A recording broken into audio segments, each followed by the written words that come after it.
Hi everyone, day 143 of war in Israel, 132 hostages still in captivity, another one just confirmed, another soldier confirmed dead in captivity while Hamas is holding his bodies. The need to free our hostages is even more urgent than ever. I haven't been sending as many updates because I'm not sure if people are as interested in consuming Israel news.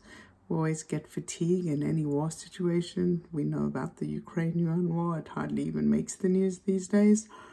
However, in Israel, it's still very real for us. Today I went to an outdoor festival, which was the most alive I've seen downtown Jerusalem in a long time, but it was quiet compared to usual. Many of the young people are still on Miluim, and the tourists are not yet back. So you feel it. But we took a hike on Friday for singles, and we had many Israelis who were between reserve duty. They know they're going to be called up again or have already received their call-up papers, and they called it Bein Hazman Milchamot, like the break between wars. So yes, our reality doesn't change. For us, the war is just as real and the hostages are just as real. And of course, when this world gone crazy, we know that it's crazy, and it keeps getting more and more crazy. The big news in Israel is the Palestinian parliament resigned, making room for a technocratic government. What does it mean? Probably behind the scenes, Saudi Arabia and Qatar and the US are creating pressure to create a day after scenario of who's going to be managing the Palestinians and Gaza specifically. Now, don't you find this interesting? A few facts.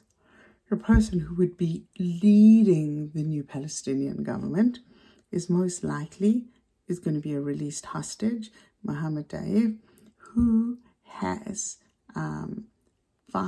he's serving life sentence for 5 serial killings. He's a serial murderer of 5 people. And he is by far the most popular politician amongst Palestinians. What does it say about Palestinian society?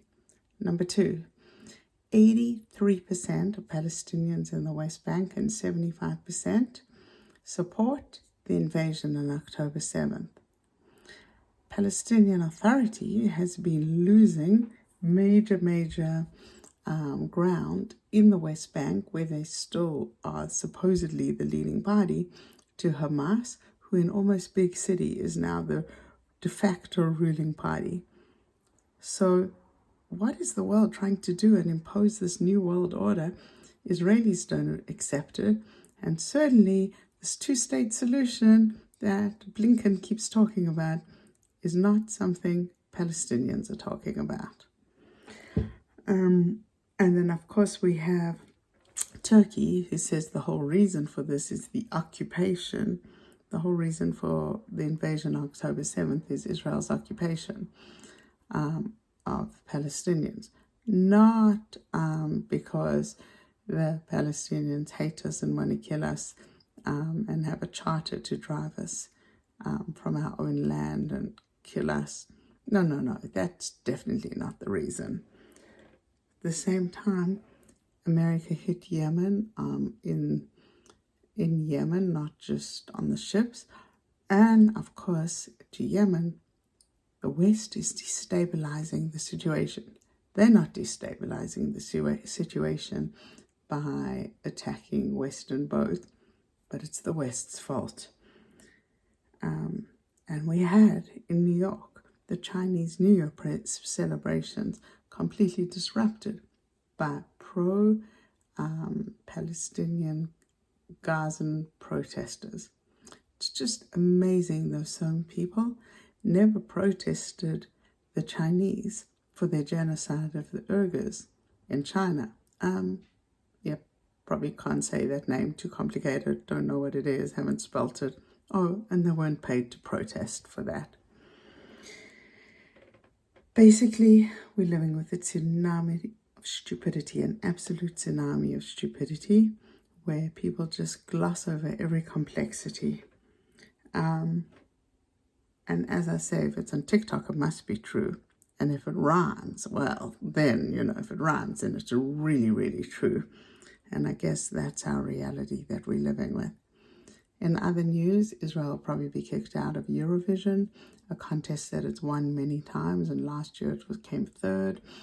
2 years ago, it was the winner of Eurovision because of the lyrics. Yeah, those lyrics are really terrible because there's nothing overtly political, but it does reference October the 7th.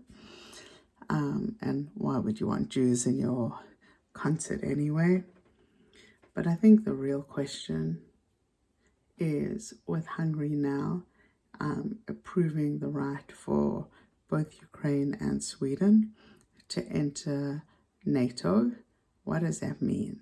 Because technically, if Russia attacks a NATO country, and that's assuming Ukraine passes and becomes a member, but if Russia attacks a NATO country, which Ukraine would technically be, then effectively declaring war on a NATO partner country, and therefore the partner countries can and have a responsibility to go and defend another NATO country. So is this just the prelude to World War III? Is everything else just the build-up? Well, guys, in the world gone crazy, hopefully you find your wisdom and do what I do every night and have a big glass of wine. Because if I had to really think about the realities I live in, I'd sleep even less than 4 hours. Good night.